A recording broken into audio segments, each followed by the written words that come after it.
Nüüd ma olen nagu täiesti jälle sketši on ju täiesti ääre peal jälle omadega. Ja nüüd ma pean jälle täiega lihtsalt pingutama, et leida, teha ja nii edasi.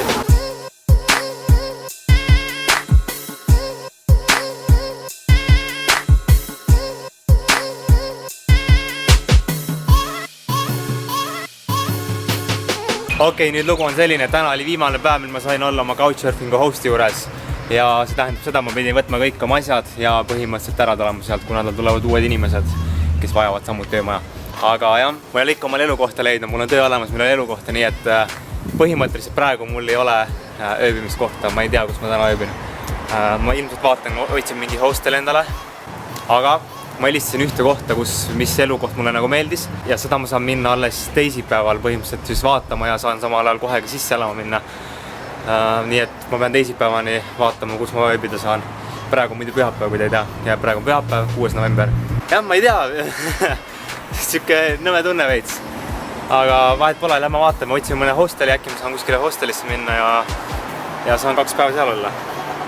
Jah. Ma lähen vaatame Sinnamaa, sealt saan 2 päevaks siis. Läheb väga kole koht välja. See on minu koht siis. Tagasi vaid ikka. Vähemalt mul on koht, kus öösel olla ja mul on koht, kuhu asjad panna.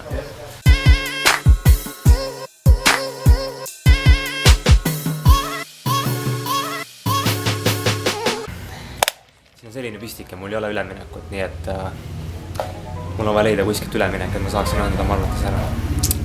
Tegelikult on isegi natukene kuidagi kergendav tulla enda mugavustsoonist nagu välja, sest seal korteris, kus ma olin enne temaga, ma olin täiega enda mugavustsoonis lihtsalt. Nüüd ma olen nagu täiesti jälle sketši on ju täiesti ääre peal jälle omadega. Ja nüüd ma pean jälle täiega lihtsalt pingutama, et leida, teha ja nii edasi. Et kohati on see jah, see on põnev, aga kohati räigelt halb, sest mul ei ole mingit stabiilsust.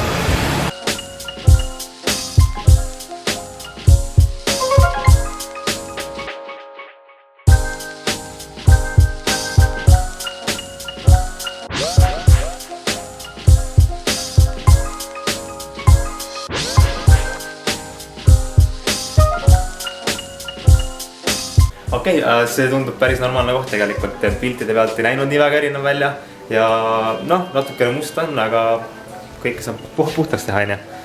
Aga muidu selline koht, see oleks elutuba, siis täiesti keskelinnas, siin oleks siis minu tuba, see voodi siin ja ma oleksin siis mingisuguse 20-ndates piltitüdruku ühes vastu. Aknast on niisugune vaade kohe, on. Seal on nagu põhikoht, seal on State Library, seal on siis raamatukogu ja üldse seal käiks siis ilmus hästi palju. Et tegelikult kaus olla $160 nädalas sellise koha eest kesklinnas ideaalne.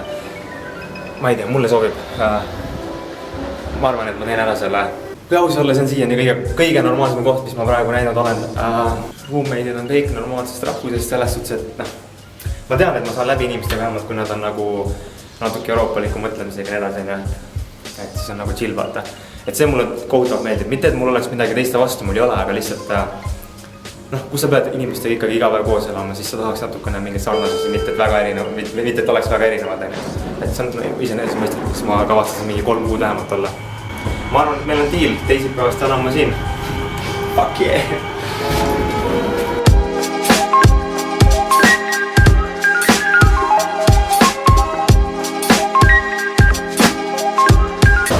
Ma annaks talle lihtsalt täiega tippi, aga mul kahjuks ei ole endalgi, nii et sorry, aga parim, mis ma saaks teha saan, on näidata sind enda videost ja promoda sinu lehte. Vaadake, mis ma leidsin lõpuks, mul on seda vaja täiega, ma loodan, et mul on piisavalt rahat seda osta. Vau, see tolmuallergia lihtsalt napab.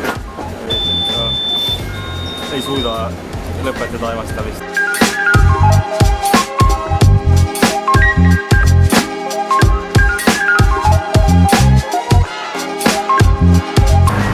Okei, ja tänane päev ongi läbi lõpuks.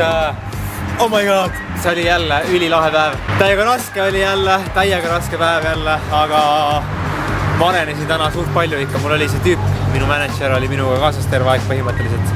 Ta tahtis näha, kuidas ma olen arenenud peale oma iseseisva päeva. Ja siis ta andis mulle veel näpunäiteid, siis ma proovisin, tegin värki ja võrreldes reedega tunduvalt juba arengut näha. Mul on nii hea meel. Täna ma lähen ka oma uude korterisse, mis tähendab, et mul on nüüdsest olemas elukoht.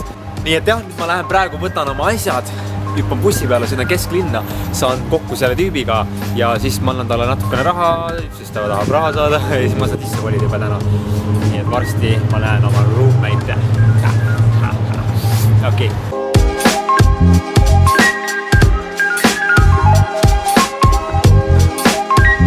Ma ikka ei väsi ära imestamas seda, kui kallis on see lihtsalt bussiga liigelda või trammiga või rongiga. Ma sõitsin praegu ühe peatus edasi, reaalselt mingi 500 meetrit, kuna ma ei viitsinud kõndida. 3.80. 2 tunnise pass ka inimest 3.80, 2 tundi saan nüüd uuesti sõita. Aga mul ei ole vaja rohkem sõita põhimõtteliselt. Üks sõit on tegelikult veel, aga ikkagi nagu lihtsalt julm, mul on vaja jalgratast või midagi, sest see maksta iga päev mingi $10 lihtsalt selle eest, et sõita bussitrammiga on nagu veits rets. Nädala peale siis tuleb kokku siin mingi $50 või rohkem. Valus.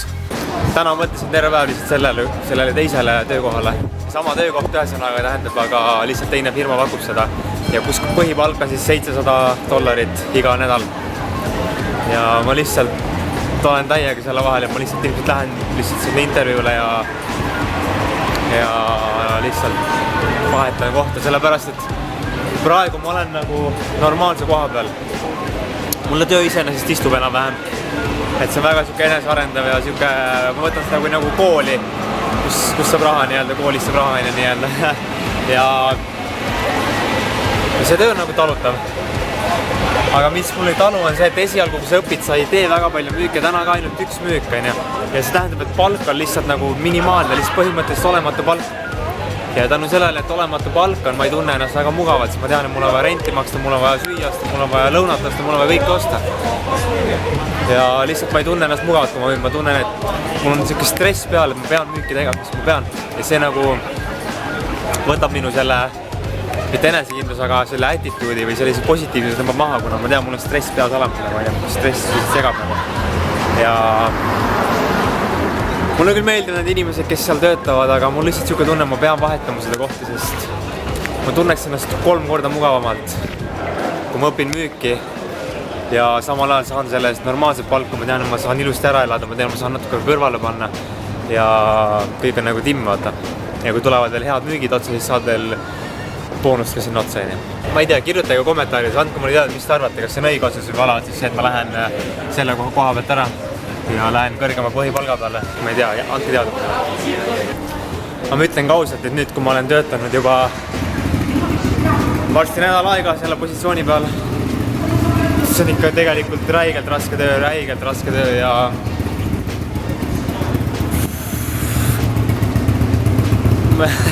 kõik sõbrad, kes te ootate mul vlogi, andke mulle andeks, et ma ei ole seda eelmist vlogi, mul läks nii kaua aega, et seda üles laadida.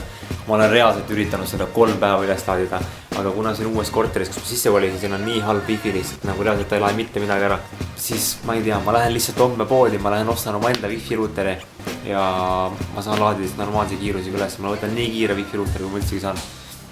Vahet pole, mul pohhu palju see maksab, mind üldse ei huvita. Ja siis see ongi see, et omanik saab öelda, et siin wifi on olemas. Aga tegelikult on räime pask see wifi, see ei ole mingi wifi, see on wifi, aga see ei tööta. Aga pohhu koht ise on nagu enam-vähem normaalne. Nii et sai. Aga jah, see lihtsalt on nagu haige. Sest sisuliselt oma enda wifi ruuteriga ostes ma panen oma rendile sisuliselt otsa praegu vähemalt minimaalselt $60 iga kuu. See on siis nädalas $15 nädalas panen otsa lampi. Räime pask, aga vahet ei ole, vähemalt ma saan vlogi üles panna. Nüüd me oleme 2 tundi olnud siin toote tutvustusel ja nüüd tegime väikse 5-minutilise pausi ja nüüd läheb uuesti tund aega. Et täna on reaalselt tööd